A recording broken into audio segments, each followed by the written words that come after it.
It's a great question. Basepaint is definitely by far one of the most unique experiments around, yeah, collaborative creation on the internet. Um, and I mean, not only that, it's designed in a way in which there's economic incentive alignment, uh, guardrails that incentivize collaboration too. I just find it fascinating as an experiment, but obviously it also produces some great art. I think it's important for a lot of reasons, actually. I mean, besides my earlier points, I do think that if you look at Basepaint, it produces a new piece of art every day consistently. Its supply is determined by the collectors every day through open editions that are time based, and in a way, it acts as a bit of a daily time capsule, a mirror, a reflection of what's top of mind for, let's say, the 100 artists that participate every day, and those that effectively, I would say, give value or give weighting to it as collectors, right? When you collect, I mean, this is not just with base paint, but in general, I think when you collect anything, it's a bit of a vote out, into the universe to say that this matters, right? And I've always found that yeah, thematically from a pure visual and color palette perspective, it's preset and pre-voted on, but it's always fascinating to see what the main you know yeah, like what the main objects of attention are in each piece, right? And so I think it's a bit of a weird, daily mirror slash time capsule on the internet, in a very internet native, digital native fashion, which is fundamentally pixel art, right? Which goes back to all the way into obviously 8-bit and earlier, right? ASCII, but also like MS Paint and so on. And so, um, yeah, there's something oddly nostalgic about pixel art that draws people in, and it's just it's reimagined in a way that's I think completely new. Um, so I think it has a really interesting lure, at least for me, and it's why I collect. Um, and I believe that these will eventually end up being rather valuable historical artifacts, but also um, simply just I think fun. I think a fun experiment that I'd like to I generally I would say like to continue having a vote in, right? So I'm actually primarily a secondary collector. I subscribed a couple times in the past for 30 days at a time, but I picked up on most of my sets just by sweeping the OpenSea floor. I just don't have the time to follow it every day. I think that's practically it. But I think the other end, as a collector, there's a question around what do you want to collect, right? So I when I say like so I own actually I would correct my early point of being a full set collector. I'm not a pure full set collector. I own several full sets of the first 365 days. Um, and I also selectively collect just for fun pieces that I like. Whenever I end up on base paint again, I usually pick up a handful of ones that I just find fascinating or interesting. Um, I own a lot more editions of, I think, I forgot the day. I think it's like 105 or 155. Was sort of like, I think within 365 is sort of the rarest, lowest editioned piece, right? Yeah, but otherwise, I think it's pretty much, I think like I would say a hobby for me, right? I mean, that goes for most of my collecting. If there was if there was an easier way to sweep everything, like get a pure full set, yeah, I'd probably get a couple sets, pure full sets. But yeah, fun story. How I got most of my full sets was just adding them to the OpenSea cart, manually. So I'm not sure I want to do that again for an additional like 400 or 500 pieces. So OpenSea has a cart limitation of 50. Um, so you got to do that. click into each one of them. And yeah, sometimes it's, bugs and glitches in which it clears your cart entirely, which sucks. Yeah, there's kind of friction points to being a full set collector. So I respect anyone that goes for the effort, but also pays attention consistently. I just don't have that luxury, unfortunately. Yeah, I guess I spent most of my childhood on the internet. When I was 12, I started freelancing motion design, editing videos for YouTubers, visual design. Spent a lot of time in After Effects, um, Photoshop, etc. Studied a lot of design by myself of all different disciplines, and I would sort of say like my general, excitement for creative comes from that. Over time, I built online communities of designers and creatives, and realized I like organizing people and building communities and sort of the business side or on the marketing side, running channels, far more than like creating myself directly. Even though I think I built up this certain taste by practice and by a lot of consumption. Over time, I started working at startups. I became practically fairly bored of, I would say, a lot of traditional companies that I worked on. Very linear. Discovered Web3 and the idea of a world computer. That excited me because it was a unexplored world, right? Back in 2017 and 18, and so I jumped full time in. I ended up building the first application layer community in Ethereum back in 2018 called Metacartel. That grew as a community. It launched a grants organization to fund applications. It launched eventually an investment organization.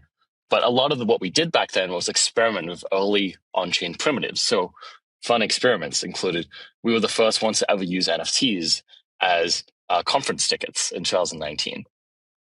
We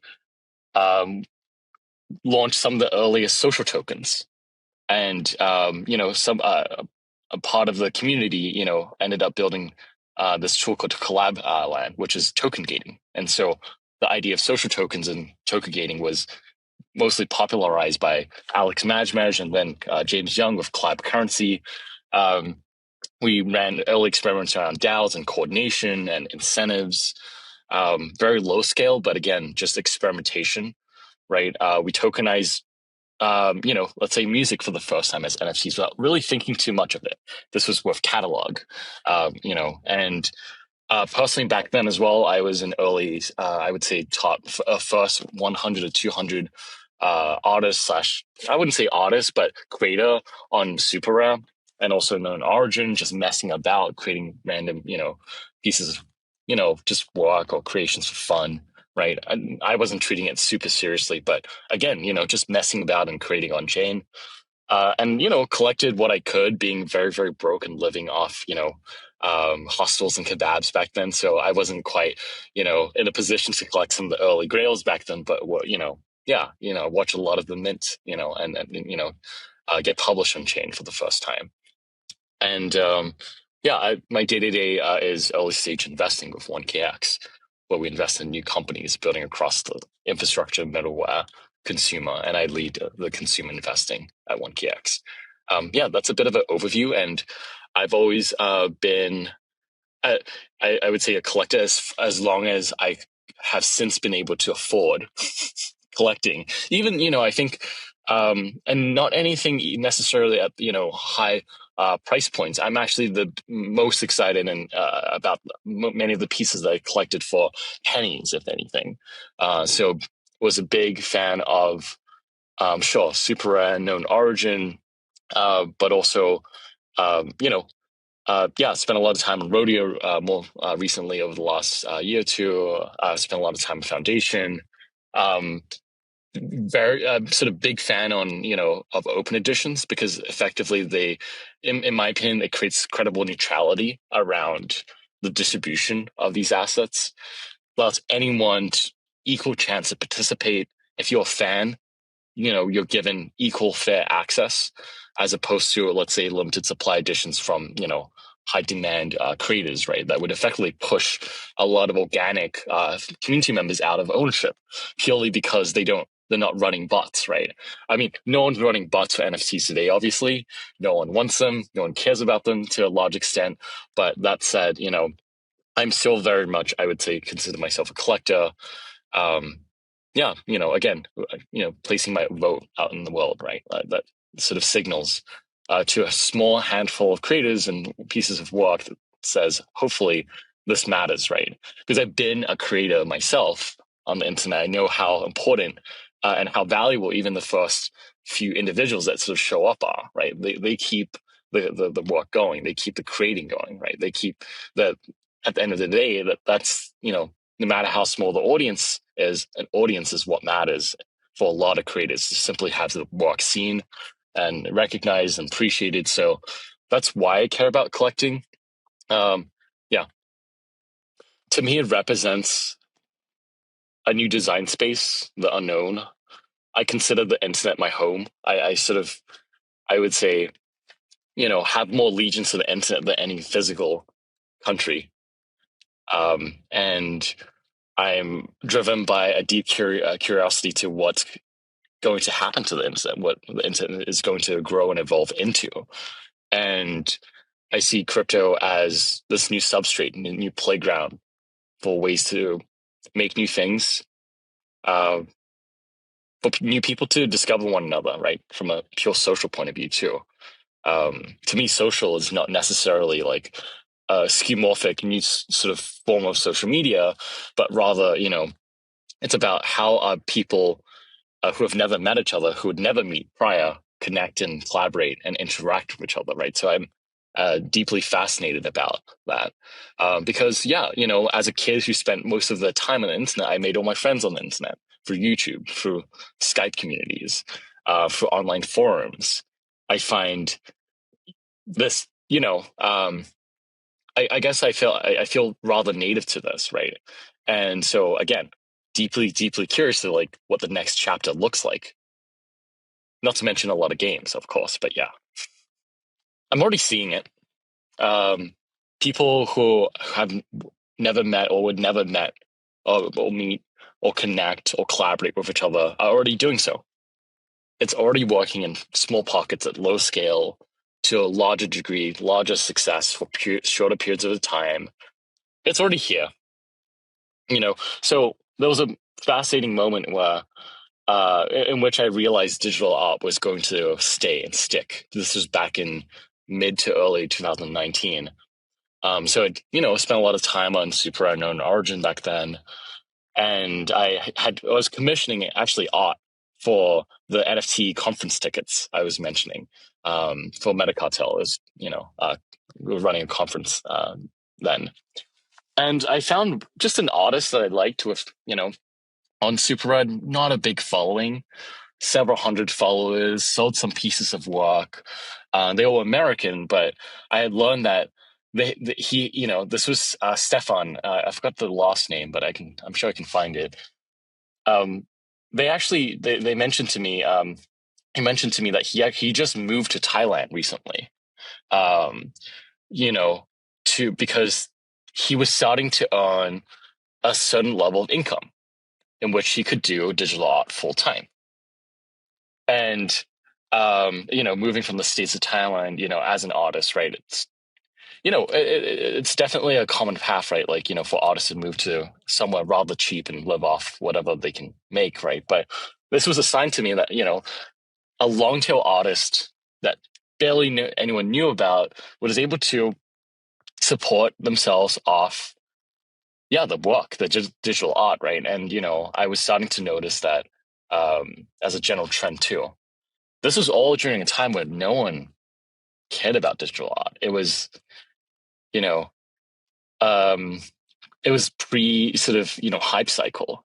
And that was the first big sort of moment I realized this was really going to stay. And it was only going to grow. I think that's a perfectly sane and reasonable perspective to have given the state of crypto. I do not blame them. Seems rational and reasonable. And I can understand why.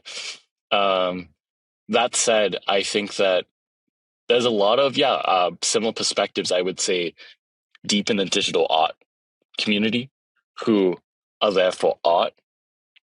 I've encountered very similar perspectives in other categories of crypto, such as real world assets, DeFi, payments, stable coins, trading, where they see the use, but they generally have a disdain for the industry, right, or the name itself, for similar reasons. You know, definitely has come to mind. No, I wouldn't say end, but a day of thousand, I definitely want to show up and collect. I've had a similar thought in the past of like, when is this going to end? I assume one day, at some point. I didn't ascribe a day to it. People are just going to slowly drop off the daily active artists. We'll go from 90, like 100 to 90 to 80, 70, 60, and 20, and, 10. One day, and so will the mints, and it will die a quiet, quiet death. I've always assumed that's what's going to happen. And then at some point, it just doesn't make sense to run the front end, and that's going to go down. And, there we go. I must admit, it's even though I didn't really ascribe a date to that, I am a little nervous with the fact that it's still going, which means I just have to collect more eventually to own a full set.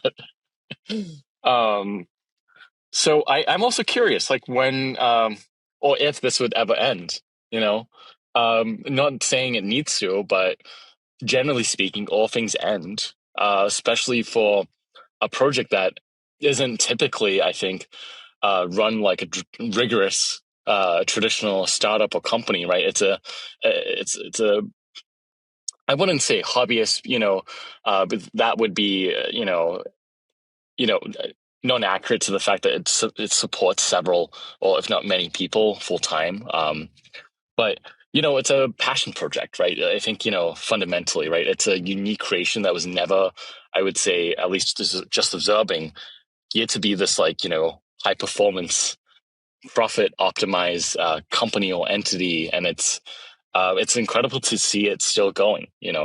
I guess long story short, or long answer short, um, it would be incredible to see day perhaps 10,000 one day. I think it's difficult. I think in reality, because what makes Basepaint really work and unique is the form factor of pixel art. Each contribution is so discrete. You can attribute it to a single pixel at a time. And not only that, there's no necessary wrong pixel. There's no wrong answer. The output is collaborative and it's odd, and maybe there's a mistake and someone corrects it by drawing over it, right? That might be the it's entirely subjective. So I think it'd be really hard to see this replicated in any other context. I think there's a perspective in which this is a model in which can only be applied to pixel art and the form factor that is Basepaint. And it would never be able to exist in a coherent, manner in any other context with any other medium. Oh, let me take a look. I mean, the Pepe one is incredible. D24, incredible. Let's see. Was a big fan of cats. I'm a big fan of cats, so Day 50 was a great one. Really, really enjoyed that. Um, let's see. I'll pick one more, but I'm definitely looking at First 365 because that's what I'm familiar with, unfortunately. So let's see. I think Day 151 is also pretty great. I think it has reason why I love this one. It has the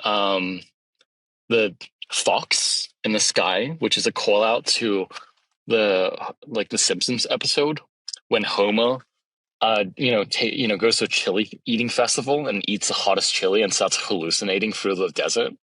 And that was just one of the funniest and like one of my favorite Simpsons episodes. And that was just like hilarious to see show up in a base paint where the theme was desert.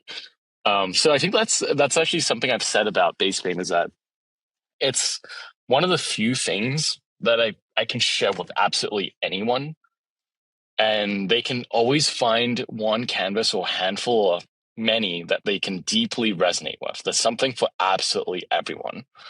Um, yeah, it's something that everyone loves, absolutely loves when they first when I show them that, or they discover it.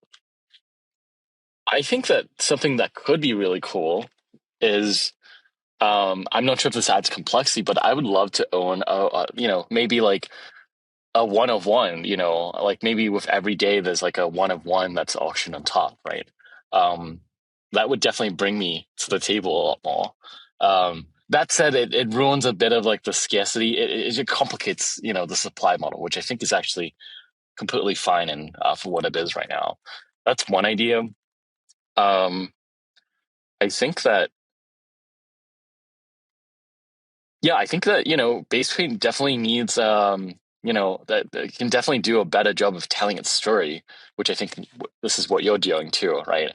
It's, I think that Basepaint is waiting to be discovered by the world a little. Um, yeah.